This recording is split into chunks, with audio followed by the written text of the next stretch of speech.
Vamos a comenzar nuestro último tema de la noche y antes quiero agradecer a las personas que se han comunicado con nosotros a través de nuestra página en Facebook, Escríbele a Cuba, dejando sus opiniones acerca de nuestro programa.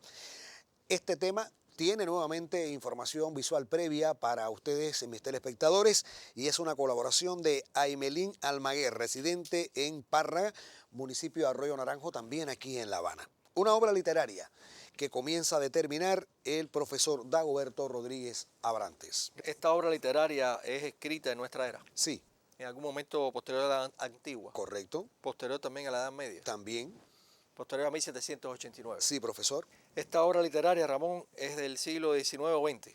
De uno de ellos, profesor. Siglo XIX. Así es. Siglo XIX europeo, Europeo. de la Europa continental, Sí, correcto. de un país con costas, Sí.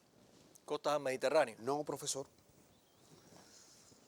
Esta obra, Ramón, pertenece a un autor europeo del siglo XIX, de un país, procedente de un país que tiene costas al Mar Negro. Correcto. Es un escritor ruso. Así mismo es. Ruso. Ya. Bueno, como diría nuestro maestro Ángel Pérez Herrero, ahí sí hay. Finales, porque ya sabemos que es de finales de siglo, ¿no? Sí, sí. O por lo menos de la segunda mitad. Buena parte de los autores rusos de la segunda mitad del siglo tienen obra también a principios del 20.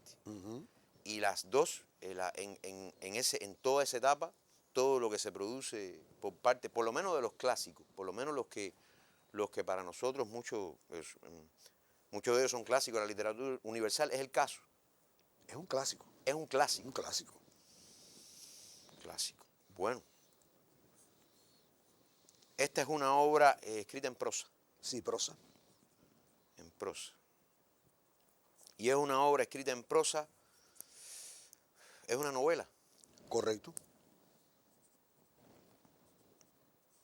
Ya. Bueno, aquí hay, usted dice que es un clásico. Yo le voy a decir los dos nombres que para mí son cumbre. Es una obra o de Lev Tolstoy o de Fedor Dostoyevsky. De uno de los autores que usted acaba de mencionar. De uno de ellos.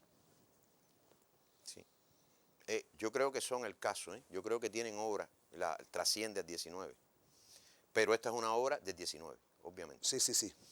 Su producción es del siglo XIX completamente. Es una obra de Dostoyevsky. Sí. Bueno, Dostoyevsky tiene varias obras, pero yo le voy a decir las tres que para mí, que más me gustan en lo personal, ¿no? Y que además las conoce casi todo el mundo. O sea, Los hermanos Karamazov, Crimen y Castigo, y la otra que es un poco menos conocida, pero que es muy bien valorada también desde el punto de vista técnico, a mí me gusta mucho, es El idiota. ¿Es una de estas tres? Una de las tres. ¿Es Crimen y Castigo? No, profesor. No es Crimen y Castigo, que también, como usted acaba de decir, es una de las grandes obras de este escritor ruso. Bueno, yo creo que ahí nos quedan entonces la gran obra de Dostoyevsky, Los hermanos Karamazov, y la otra que se llama, en el título completo, es El príncipe idiota. Es El príncipe idiota. Correcto. Que es el príncipe Mishkin, además, el personaje central de esa novela, que conforma esa trilogía de Dostoyevsky, que yo diría que el principal elemento es el sentimiento de la culpa, el sentimiento, además, del castigo que tiene que aparecer ante determinadas faltas o determinadas culpas que se han ido acumulando por los personajes a lo largo de sus vidas.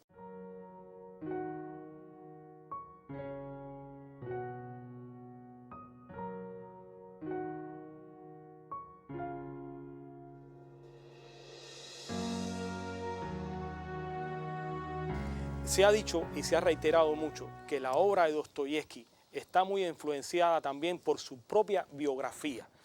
Recordemos que Dostoyevsky es un hombre que se incorpora tempranamente en los movimientos revolucionarios de la Rusia del siglo XIX, es hecho prisionero, condenado a muerte, y esa condena a muerte se conmuta en el último minuto por un destierro a Siberia. Y a su regreso es cuando empieza Dostoyevski a convertirse en el gran escritor que será después. Y todas esas obsesiones, todos esos fantasmas, todo ese elemento, diríamos, fantasmagórico de la Rusia del siglo XIX, aparecen de una forma u otra en la obra de Fyodor Dostoyevski, que también se ha dicho, expresa muy bien, igual que la obra de Tolstoy, igual que la obra de Gogol y de Turgenev, ese elemento que se llama el alma rusa. Es decir, el sentimiento ese tan profundo, que es un sentimiento patriótico, pero al mismo tiempo es un sentimiento melancólico y es un sentimiento de desconcierto ante la gran vastedad de la naturaleza de ese enorme país. Entonces, esta es una obra verdaderamente notable. Yo la pondría en el tercer lugar de la trilogía, pero no por eso menos importante. Exactamente. Desde Escribe y Lea estamos combinando a nuestros telespectadores a que lean esta obra, que se pondrán en contacto, ya lo hemos dicho, con una de las mejores novelas de la literatura universal. Estamos felicitando a nuestro panel, especialmente al profesor Félix Julio, por haber determinado El idiota de Fyodor Dostoyevski, autor ruso del siglo XIX.